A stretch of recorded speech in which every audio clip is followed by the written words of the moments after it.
Si j'ai choisi Corinne Sombrin, c'est justement parce qu'elle est très très proche de la thématique de la pièce de théâtre L'Invisible Chemin. Donc c'est cette femme en effet qui est partie pour faire un interview de chaman et de prendre des sons en Mongolie.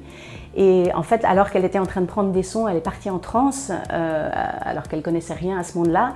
Et puis ensuite, elle est restée pendant 3 ans pour apprendre le chamanisme. Et quand elle est rentrée en France, elle a été étudiée pendant 10 ans par des neuroscientifiques, par des psychiatres, etc. Et en fait, les découvertes qu'ils ont faites sur son cerveau sont absolument exceptionnelles.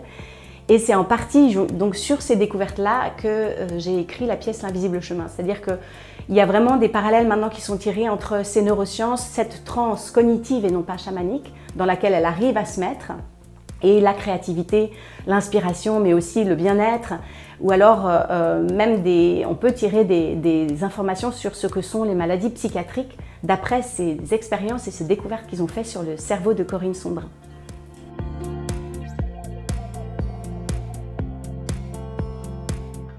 Francis Tolel, c'est un des scientifiques qui, depuis 10 ans, étudie son cerveau au CHU de Liège. Donc ils sont beaucoup, il y a des neuroscientifiques, il y a des psychiatres et toutes sortes d'autres médecins.